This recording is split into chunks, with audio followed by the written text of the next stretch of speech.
I went to a New Year's Eve party the other day and was talking with this lady, and she was saying that her brother is I think he's in the Navy. I think he's like a Navy commander. He's like a high-ranking, Navy person, and is totally like anti-vax, does not believe in it, thinks that it's like some type of secret, tracking system by the government.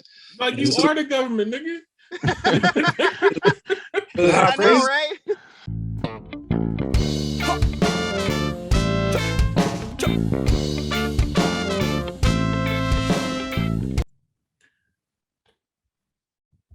All right. I say, yo, homeboy.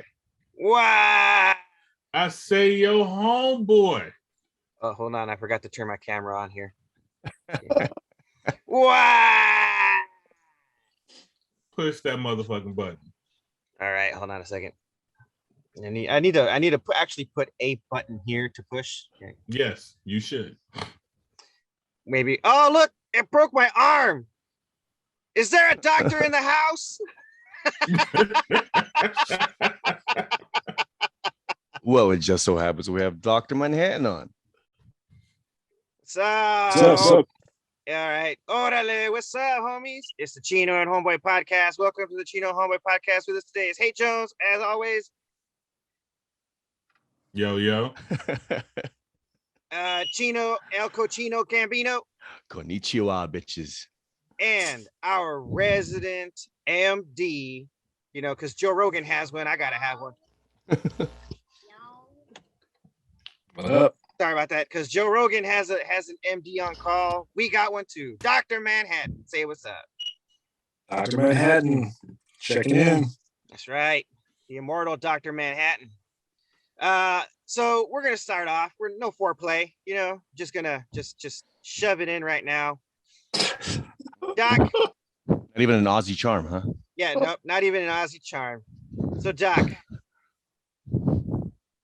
how many medical workers at the hospital you work at have quit because they're just burnt the fuck out?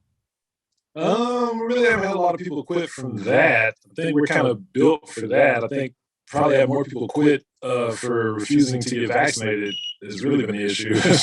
Oh, shit. Yeah, the vaccination requirement is kind of a sore, sticky topic, man. People don't want to get vaccinated. So, if they are in a situation where they can find something else to do or other work, they'll quit.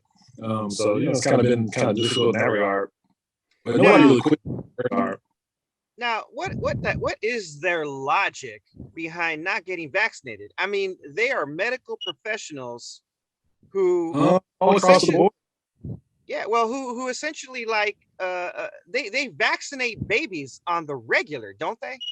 Yeah, but it goes from practical all the way to irrational. So it goes all the way from, hey, it's my body. I don't want anyone to tell me what to do with my body. Or I have some medical condition that I think would be made worse by getting the vaccine, to, the vaccine is a tracking device the government's going to use to track me, or it's going to, it's designed to kill me or something, so it goes from logical to illogical. This is what I've been telling people. There's nuts everywhere. Yeah. And, it's like a friend of mine is like, oh, my wife's a nurse, this and that and that and this. And I'm like, she might be on the spectrum. Well, unfortunately, rumors spread and carry more weight a lot of times than facts. So really, a lot of times you'll believe what you heard from somebody you trust than you would from like an official, source, government or news or whatever. It's that confirmation bias. Well, what I've noticed is that one, the White House has flip-flopped, right? Well, at least the president has got online and said some things, and then they're not true. In the White House, really, the CDC is kind of giving like really kind of mixed messaging. I think that too. And when I talk to my friend, that's what I've been telling him. Like the media and the CDC, like the CDC, I feel is getting pushed by government because they need to keep the economy flowing, trying to make these rules softer and harder. And then the moment, because we had this in California, they relaxed the rules, and then a few weeks later, we have a surge. Then they come back up with more rules, and then they reduce them again, and then we have a surge, and it's just back and forth. Yeah, that's been the pattern, right? I mean, it's like as soon as the numbers start to dip a little bit, then you relax the precautions, and they go back up, and then you put the so it just kind of goes back and forth. And it's but I don't think we really have an appetite as a nation though to really do what needs to be done to get rid of this thing. I think we want to kind of do these half measures because they're less painful, but it just prolongs the thing, and as opposed to just getting it done. Yeah, I think, but with what I feel like this ends up sowing dumb thoughts into people's heads. It gets in their head that the CDC doesn't know what the fuck they're doing, or anybody knows what they're fucking doing, or they feel like they're being lied to or manipulated in some capacity, and then they don't trust the virus. So like right now they have this carditis issue where they claim like the Moderna virus, the Moderna vaccination is can give kids a mild case of carditis, I think they said. But it's like you got 1,200 cases out of the millions that you've already vaccinated. So that's under a 1 percentile, and it ain't killed none of them. Like, it's a treatable situation, right? So it's a rare side effect. And people are like, see, I told you this shit was gonna kill you. It was like, didn't kill nobody. Well, Doc, why don't you tell us a little bit about that myocarditis that the people seem to be afraid of? Especially heart inflammation. So it's it basically can cause inflammation of your heart muscle, causes pain, chest pain typically. It can lead to more serious complications. But as far as being associated with the virus, I mean, the incidence is pretty low. I mean, it's not been fake. Yeah, that's it could be you just had this shit. Yeah, I mean, the likelihood that you're going to die from myocarditis related to the virus, to the vaccine is pretty low. The likelihood that you could die from the virus itself is so much more significant. It really doesn't. It's not something that I would be at the forefront of my mind as far as worrying or be like, ooh, I don't. I mean, of course, somebody wants to get it, but it's probably the least of your worries, I think, comparatively. Yeah. Hold up. Before you continue, I'm gonna let you finish. Let me walk your dog just for a quick second.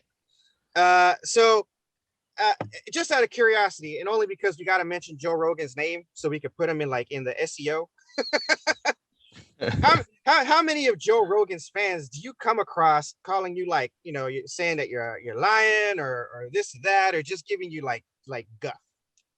I don't really come across anybody giving me any type of static. I mean, because honestly, by the time you see me, I mean, you're in pretty rough shape. So you are fearful that you die or something like that. So usually when I see people, they're not in an arguing state of mind. I mean, usually at that point, they're usually either true believers or they may not be, but they are. But they can't deny the reality that they're in the ICU or in the hospital and they don't feel well. I mean, like at some point it becomes evident that you're dying or you got something that's really jacked up.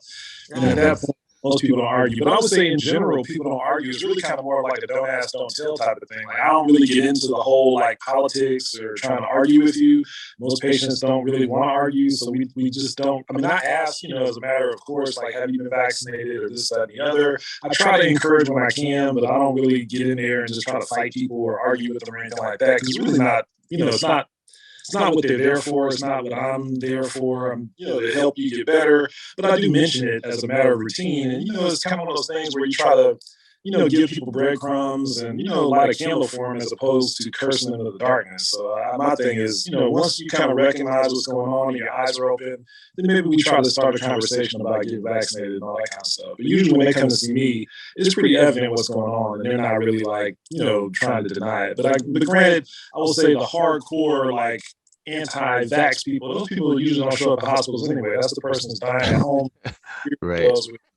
Animal, ivermectin and stuff. Man, right. You're better man than me because Dr. A. Jones will be there like, you didn't take that vaccine, did you? Huh? You want that shit now, don't you? Right. Don't you?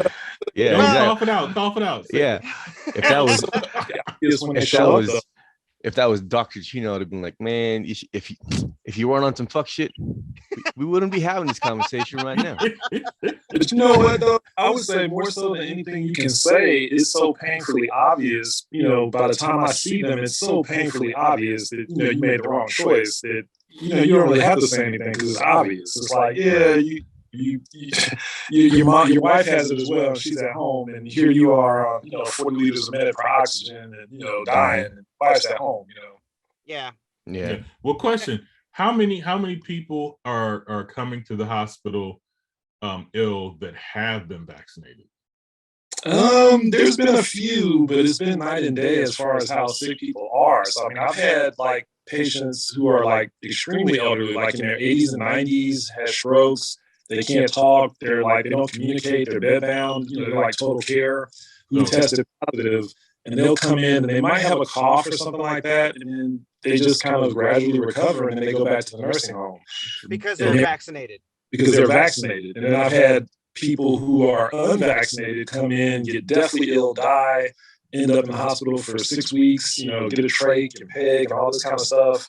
And they're unvaccinated. So I would say that I haven't really seen anybody who's been vaccinated develop like severe illness. Actually, I take that back. I saw one person, I think, that has severe illness, but she had other problems. But for the most part, you've been vaccinated. I'm not seeing a lot of severe illness where they have to be on life support and that kind of stuff. So basically, you get vaccinated and you catch it and you go to hospital. If you have compounding issues, the virus could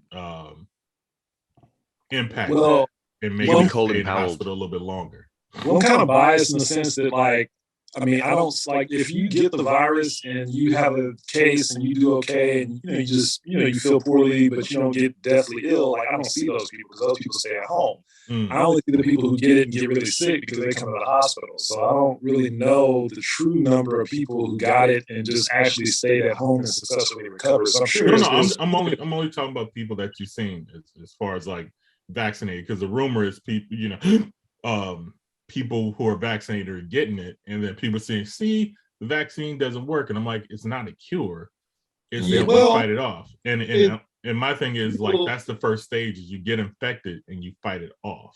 Well, yeah, I would say the people that I've seen who've been vaccinated and boosted and get infected, I mean, you still get sick. I mean, it's no party. I mean, it's still fever and cough. Right. I like that. It's no party.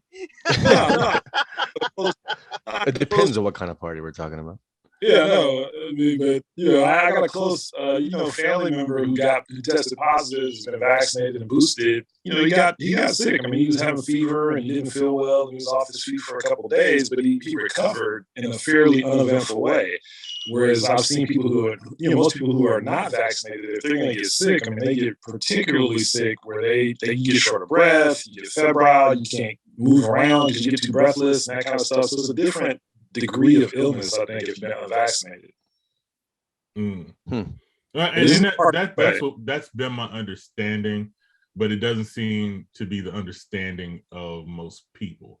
It's just like they're expecting the shot to be like this miracle cure, or it doesn't work. So if we take it and can't go back to normal and not wear a mask and everything else, I'm like, it's not a fucking force bubble, what I'm saying, around your body. It's like, well, I think the thought is that people feel like I got it, so now I can just go out and just do whatever I do. And it's kind of like, nah, you still got to take precautions. Yeah. But you at least have the comfort in knowing that if I do contract it, by chance, that hopefully I won't get deathly ill and all that kind of stuff. But I know for us, where I'm at, as soon as the cases started coming down, we relaxed the restrictions. And so then it was like I went out and I was wearing a mask, and it was like night and day. Like last week, everybody was wearing masks. This week, nobody's wearing masks. And I'm like the outlier by wearing a mask. It's kind of crazy. It's like people just don't. New immune system. Yeah. You know what I mean? No, totally. Nah, yeah. I you know how you have the little those little strings you clip on your glasses to keep them hanging around your neck? Yeah. I have those on my mask. So like I can keep that shit with me because keeps me from running through them or whatever. Right. Manhatta Jones with the innovations. Yeah, this is my girl's thing. She got a clip for her, got a clip for me. So when I go to work, I don't have to worry about it. It's like it's always around my neck. I don't have to worry about shoving it in my back pocket, forgetting it. If I do walk in without my mask, it's like, hey, mask up, and it's like right there. You know, there's no digging for it and everything else. Well, dude, I had a scare recently, man. I was, I work in a, I have an office where I, do my documentation and stuff. And one of the other physicians was a traveling physician. So this physician was in the office with me, and we were about 6 feet apart in the office, and we sit facing away from each other. And so we were working, and I think I got up and showed her how to do something on the computer and went back to my seat and whatever. And I worked with her for about 6 hours, 7 hours. So then I get a text from her like 2 days later, like, hey, I tested positive for COVID. I just wanted to tell you, FYI. So it's like, you can't really tell who's going to have it and who's not. I mean, a lot of times people are walking around asymptomatic. So the whole thing is really just keep your distance in general. I mean, unless it's somebody that you live with or something like that, where that they're taking precautions all the time and they're unlikely to have it. But strangers, people you don't know, or people that move around in other circles and then come visit you, you got to take the precautions. Yeah, that's what I tell people. Like that, the biggest issue with this shit is the asymptomatic part, right? So you have somebody in there, because one of my friends, she was asymptomatic, came home from out of the country and quarantined with her boyfriend, and boyfriend got sick. She didn't know she had it. She didn't have no symptoms. This boyfriend got sick, ended up in the hospital for a couple of weeks. Oh, word. I went to a New Year's Eve party the other day and was talking with this lady, and she was saying that her brother is I think he's in the Navy. I think he's like a Navy commander. He's like a high-ranking Navy person, and is totally like anti-vax, does not believe in it, thinks that it's like some type of secret, tracking system by the government. Like, you are the government, nigga. I know, right? How crazy is that? And like, he's not like an idiot. I mean, he's a highly educated, rational thinking person. But in this instance, he's like, it's a tracking device by the government, and it's this whole conspiracy thing, to the point where they can't even talk about it. She said if she brings it up, it just turns into an argument. Like, she can't even like calmly talk about it because it just gets too emotional. Wow. Which leads us to the next topic of conversation. You like that shit, homies? Listen to the whole podcast on Apple Podcasts, Spotify, or wherever you get your podcasts. Like and subscribe, and check out another video. Till next time, homies. Peace.